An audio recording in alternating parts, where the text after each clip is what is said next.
తెలంగాణ భవన్లో మాజీ మంత్రి కేటీఆర్ మాట్లాడుతున్నారు. లైవ్ చూద్దాం. అయాచితంగా లకీల్రాలో వచ్చినట్టు ధన్మనే ఊడిపడలేదు ప్రజలు. పాపం కష్టపడి ఇదే మీ కాంగ్రెస్ ప్రభుత్వమే, ఇలా మీరు ముఖ్యమంత్రి కావచ్చు కానీ గతంలో మీ కాంగ్రెస్ ముఖ్యమంత్రి ఉన్నప్పుడే అన్ని అనుమతులు తీసుకొని కట్టుకున్న ఇండ్లు ఇవి. 20, 30, 40 ఏళ్ళ కష్టంతో, రెక్కల కష్టంతో కట్టుకున్న ఇండ్లు. పట్టాలు ఉన్నాయి, రిజిస్ట్రేషన్లు ఉన్నాయి, ఇంటి నెంబర్లు ఉన్నాయి, కరెంటు బిల్లులు ఉన్నాయి, నల్లా బిల్లులు ఉన్నాయి. అన్ని అంటే చట్టరీత్యా అన్ని రకాలుగా న్యాయమైన పూర్తి స్థాయిలో ప్రభుత్వం గుర్తించిన ఇండ్లు. కానీ దాని మీద ప్రచారం ఎట్లా చేస్తున్నారండి? ఇవాళ నేను చూస్తూ ఉంటే సోషల్ మీడియాలో కాంగ్రెస్ వాళ్ళు ఆ కనుగోలు గారు ఏదో కొత్త టీం పెట్టిండట, 500 మందిని పెట్టి ప్రచారం ఎట్లా అంటే వీళ్ళంతా ఆక్రమణదారులు, వీళ్ళందరూ కూడా FTLలో కట్టిండ్రు, బఫర్ జోన్లో కట్టిండ్రు. అంటే మరి ఇన్ని రోజులు గుడ్డి గుర్రాల పనులు తోమిరా మీ ప్రభుత్వాలు? గతంలో కాంగ్రెస్ ప్రభుత్వాలు 50 ఏళ్ళ మీ నిర్వాహకమే కదా.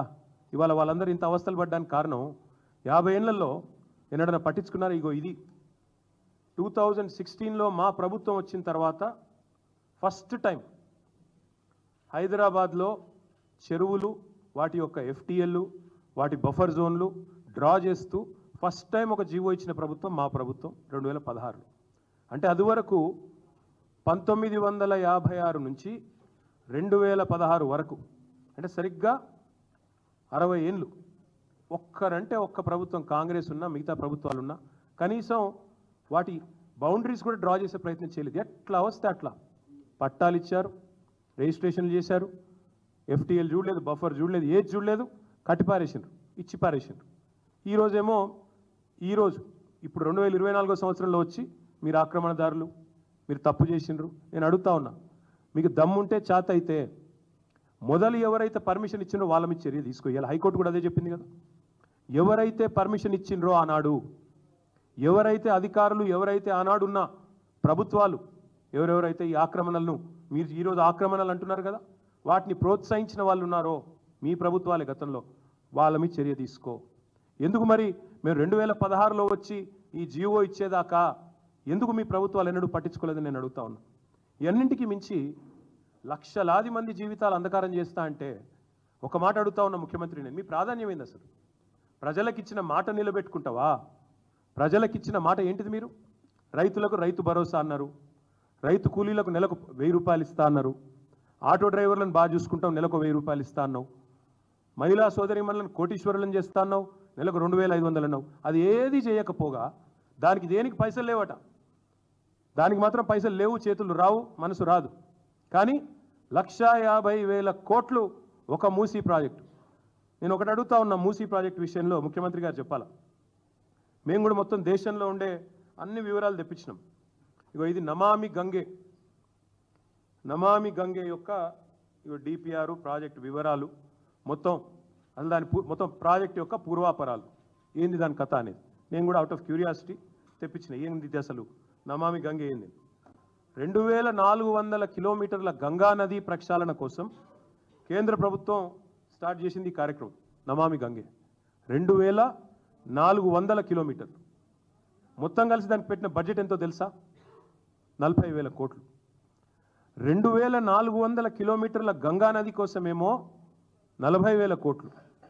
కానీ 55 కిలోమీటర్లలో జరిగే మూసీ సుందరీకరణ కోసం మాత్రం ఈ ముఖ్యమంత్రి గారు చెప్తారు 1,50,000 కోట్లు ఖర్చు అవుతుందంట. దీన్ని స్కామ్ అనక ఏమనాలి మరి మేము? దీని వెనకాల ఉన్న మతలబేంది చెప్పాలి కదా. ఇంకొక మాట కూడా రేవంత్ రెడ్డి గారు చెప్పాలి.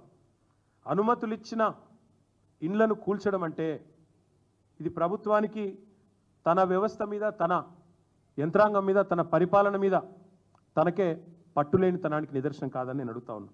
ఇంకొక మాట కూడా నేను రేవంత్ రెడ్డి గారిని అడుగుతా ఉన్నా. కూల్చాల్సి వస్తే, and I'm saying this as a minister who worked in municipal department for 8 years, 8 ఏళ్ళు మున్సిపల్ మినిస్టర్గా నేను పనిచేస్తున్నాను. కూల్చాల్సి వస్తే మొదట కూల్చాల్సింది నాలాల మీద ఉన్న వాటిని కూల్చాలంటున్నారు కదా, ఫస్ట్ కూల్చాల్సింది హైడ్రా కమిషనర్ ఆఫీసు. బుద్ధ భవన్ ఏదైతే ఎక్కడైతే హైడ్రా కమిషనర్ కూర్చున్నాడో అదే FTL మీద ఉంది. అసలు FTL అంటారు సరే, నాలా మీద ఉంది. హుసేన్ సాగర్ పక్కనే ఉండే నాలా మీద బుద్ధ భవన్, దానిలోనే ఎలక్షన్ కమిషనర్ ఉంటాడు, యువతల దిక్కు వస్తే హైడ్రా కమిషనర్ ఉంటాడు, అలానే విమెన్స్ కమిషన్ ఉంది. ఫస్ట్ ఆ బిల్డింగ్లో కొట్టాలి మీరు నిజంగానే కూల్చాల్సి వస్తే. రెండోది ఏం కూలగొట్టాలి తెలుసా మీరు? ఏ జిహెచ్ఎంసీ అయితే పర్మిషన్లు ఇస్తుందో ఆ జిహెచ్ఎంసీ బిల్డింగ్ను రెండోది కూలగొట్టాలి. ఎందుకంటే జిహెచ్ఎంసీ బిల్డింగ్ కూడా నాలా మీదే ఉంది. మరి నువ్వు ఇతరులకు శుద్ధులు చెప్పే ముందు నీ కాడికెళ్ళి మొదలు పెట్టాలి కదా. చారిటీ బిగిన్స్ ఎట్ హోమ్ కదా, అది చేయరట. నాకు తెలిసి మరి ముఖ్యమంత్రి గారికి నా అవకాశం ఇస్తే మనం కొత్తగా కట్టుకున్న డాక్టర్ బాబాసాహెబ్ అంబేద్కర్ సెక్రటేరియట్, ఎందుకంటే ఆయన ఒక లక్ష్యం పెట్టుకున్నాడు, కేసీఆర్ ఆనవాళ్ళు లేకుండా చేయాలి. మరి సెక్రటేరియట్ని చూడగానే అందరు కేసీఆరే గుర్తొస్తాడు. మొన్న గణపతి బప్ప మోరియా అనుకుంటే వెయిన్రాడికి వెళ్ళి ఆడ రాగానే కేసీఆర్ యాదకి వచ్చింది. కేసీఆర్ పాటలు పెట్టగానే ముఖ్యమంత్రికి ఇరిటేషన్ వస్తున్నది. మరి ఆయనతో సంధిస్తే అది కూడా ఎఫ్టీఎల్ అని ఆయన సెక్రటేరియట్ని కూడా గొలగొడతాడమో నా డౌట్. నేను అడుగుతా ఉన్నా ముఖ్యమంత్రిని, ఇట్లా మూసీ బాధితులు ఆక్రందనలు చేస్తుంటే, మూసీ బాధితులు ఇబ్బంది పడుతుంటే, నిన్న మొన్నటిదాకా డైలాగులు కొట్టిన మీ అధినాయకులు ఎక్కడ? మీ రాహుల్ గాంధీ ఏడి? మీ ప్రియాంక గాంధీ ఏడి? ఇదివరకు వచ్చి ఓట్లు అడుక్కున్నప్పుడేమో ఇక్కడికి వచ్చి అశోక్ నగర్లో ఛాయ్ తాగుతూ, షాదా హోటల్లో బిర్యానీ తింటూ, యాక్టింగ్లు చేస్తూ బ్రహ్మాండమైన అద్భుతమైన నటనా కౌశలాన్ని ప్రదర్శించి ఓట్లు దండుకున్నారు కదా. మరి ఈరోజు ఆక్రందనలు నిలబడతలేవా అని నేను అడుగుతా ఉన్నా కాంగ్రెస్ పెద్దలకు. ఢిల్లీ పార్టీలను ఎప్పుడు గెలిపించినా గల్లీలలో ఎప్పుడు ప్రజల ఆక్రందనలు ఇట్లే ఉంటాయి. నేను ఇంకొక మాట కూడా అడుగుతా ఉన్నా, మాట్లాడితే ప్రతి సందర్భంలో అడిగేవాళ్ళు మమ్మల్ని ఏమని, రిటర్న్ ఆన్ ఇన్వెస్ట్మెంట్ ఎంత? మేము కాళేశ్వరం కడుతుంటే అన్నాడు అడిగినారు, కాళేశ్వరంతో ఏం సాధిస్తారు, ఇంత పెద్ద పెట్టుబడి పెట్టి ఏం సాధిస్తారు అని పదే పదే అడిగేది. కాళేశ్వరం వల్ల ఏమవుతుందని. కాళేశ్వరం గురించి ఒక్కటే ఒక్క మాటలో చెప్పాలి అంటే, కాళేశ్వరం అనేది ప్రపంచంలోనే అతిపెద్ద multi stage lift irrigation project, బహుళార్థ ప్రయోజనాలున్న ప్రాజెక్టు కాళేశ్వరం. ఒక పంటకు 40 లక్షల ఎకరాలకు నీళ్ళు ఇచ్చే ప్రాజెక్టు, 2 పంటలకు 80 లక్షల ఎకరాలకు నీళ్ళు ఇచ్చే ప్రాజెక్టు కాళేశ్వరం. ఇండస్ట్రియల్ కన్జంప్షన్ కోసం 10% వాటర్. అదేవిధంగా డ్రింకింగ్ వాటర్ హైదరాబాద్ మహానగరంతో పాటు వేలాది గ్రామాలకు డ్రింకింగ్ వాటర్, వేలాది గ్రామాలకు వందలాది పట్టణాలకు డ్రింకింగ్ వాటర్ ఇచ్చే ప్రాజెక్టు కాళేశ్వరం. హైదరాబాద్కు నెత్తి మీద శాశ్వతంగా ఒక కుండ పెట్టినట్టే కరువు తీర్చే కల్పతరువు కాళేశ్వరం. దానికి రిటర్న్ ఆన్ ఇన్వెస్ట్మెంట్ ఏంటని చాలామంది చాలా పెద్దలు చాలా మాటలు మాట్లాడినారు. నేను అడుగుతా ఉన్నా, ఇవాళ కాళేశ్వరం కట్టడం తర్వాత ఇప్పుడు నిన్నగాక మొన్న పేపర్లో వచ్చింది, ఈనాడు పేపర్లో చూసుకోండి, వరి సాగులో తెలంగాణ టాప్ భారతదేశంలో. కాళేశ్వరం పుణ్యం కాదా అది? ఇవాళ తెలంగాణలో కాళేశ్వరం వల్ల ఏం జరిగింది అంటే, ఆ 1,00,000 కోట్ల పెట్టుబడితో ఏం జరిగిందంటే తెలంగాణ వరి సాగులో టాప్ అయింది. తెలంగాణలో తాగునీటి సమస్య పోయింది. హైదరాబాద్కు తాగునీటి సమస్య రానే రాదు. మరి నేను అడుగుతున్నా రేవంత్ రెడ్డి, చెప్పు, 1,00,000 కోట్లతో కాళేశ్వరం కడితే రిటర్న్ ఆన్ ఇన్వెస్ట్మెంట్ ఏంది అన్నావు? నువ్వు చెప్పు నాకు ఈరోజు. నీ మూసీ ప్రాజెక్టు వల్ల మురిసేది ఎంతమంది? నీ మూసీ ప్రాజెక్టు వల్ల రిటర్న్ ఆన్ ఇన్వెస్ట్మెంట్ రాష్ట్రానికి ఎంత? నీ మూసీ ప్రాజెక్టు వల్ల ఒక్క ఎకరానికన్నా నీరు వస్తుందా? సాగునీరు ఒక రైతు కన్నా లబ్ధి చేకూరుతుందా? అంటే ఇప్పటికే మూసీ కింద ఉన్న ఆయకట్టు కాకుండా నేను చెప్పేది కొత్తగా ఏమన్నా వస్తుందా? Number 1 point. ఒక రిజర్వాయర్ ఉందా ఇంట్లో ఈ మూసీ ప్రాజెక్టులో? ఒక పంప్ హౌస్ ఉందా? ఒక అండర్ గ్రౌండ్ టనల్ ఉందా? ఏం లేకున్నా 1,50,000 కోట్లు అంటే స్కామ్ కాదా? ఎడబోతున్నాయి 1,50,000 కోట్లు. అందుకే నేను అనేది, మీరు మాట్లాడితే మీ రాహుల్ గాంధీ వచ్చి అన్నాడు ఇక్కడికి, కాళేశ్వరం ఏటీఎం అన్నాడు, కేసీఆర్కు బీఆర్ఎస్కు ఏటీఎం అన్నాడు. మరి మూసీ ప్రాజెక్ట్ ఏంది? రిజర్వ్ బ్యాంకా కాంగ్రెస్ పార్టీకి?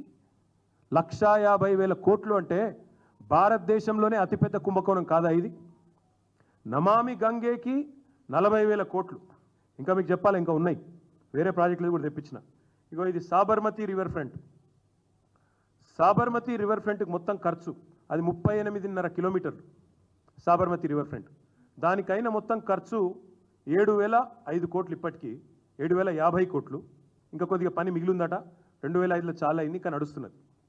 దాని తర్వాత యమునా రివర్ ప్రాజెక్టు 22 కిలోమీటర్లు ఢిల్లీ పక్కకు, ఇక దాని ఖర్చు 1000 కోట్లు, ఇంకా నడుస్తుంది అది కూడా.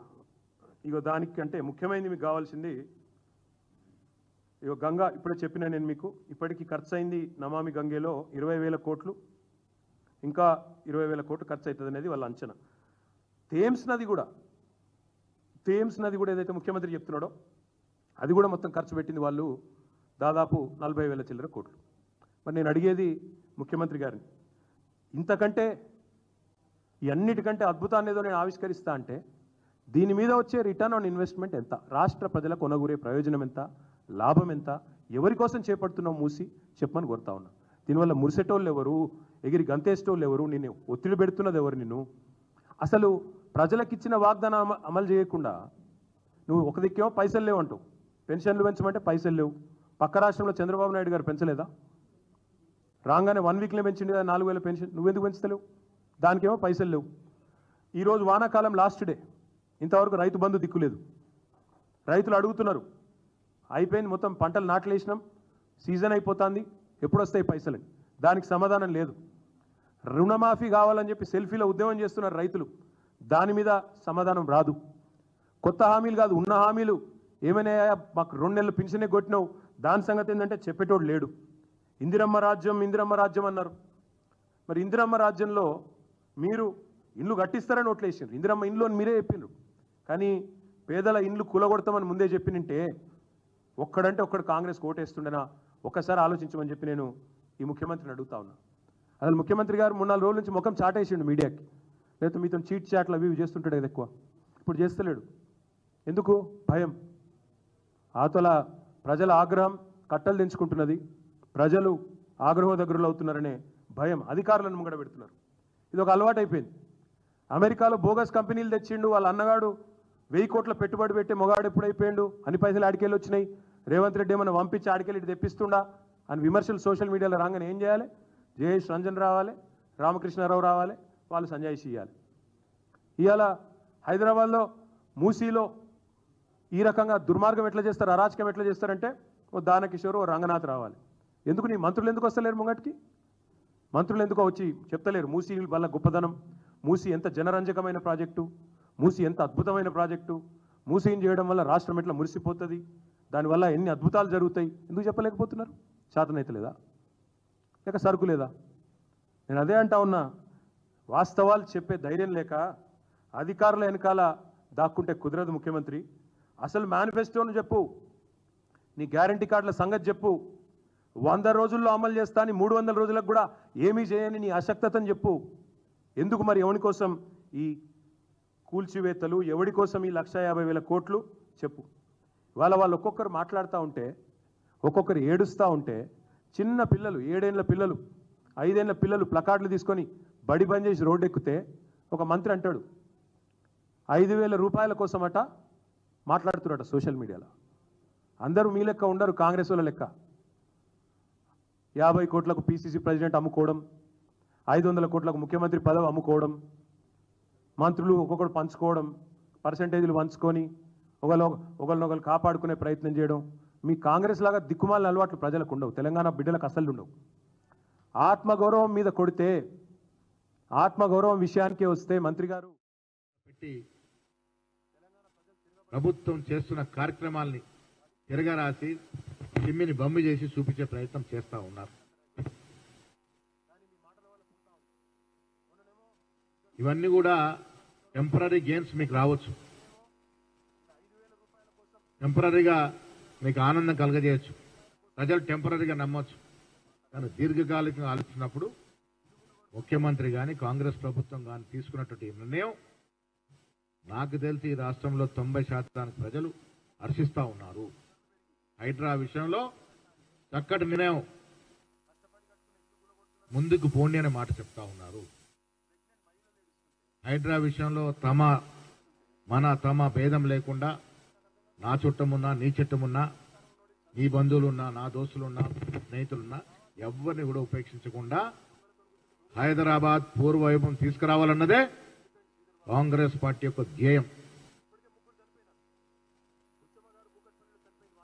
రెండో అంశానికి వచ్చాం, నేను ముఖ్యమంత్రి గారు తీసుకున్న నిర్ణయం ప్రజలు ఒకవైపు హర్షిస్తూ ఉంటే, కేసీఆర్ వారి పార్టీ, బీజేపీ వారి పార్టీ అబద్ధ ప్రచారాలు చేస్తున్న ఈ తరుణంలో నేను కేసీఆర్ గారిని అడుగుతా ఉన్నాను, హైదరాబాద్ అభివృద్ధి అంటే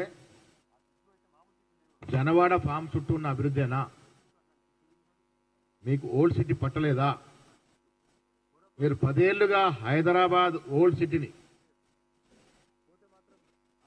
సౌతి తల్లి ప్రేమ కనబరుస్తారు కాబట్టే ఓల్డ్ సిటీ లాగే ఉండిపోయింది. కేసీఆర్ గారు Hyderabad old city original Hyderabad మీద పెట్టిన పెట్టుబడి ఎంత అభివృద్ధికి ఒక్కసారి నేను సవాల్ విసురుతా ఉన్నాను. మీరు ఎంత హెచ్చించినారు ఈ 10 ఏళ్లలో? హైదరాబాద్ అభివృద్ధి అంటే మూసి కనబడలేదా మీకు? హైదరాబాద్ అభివృద్ధి అంటే చార్మినార్ చుట్టూ ప్రదేశాలు కనబడలేదా?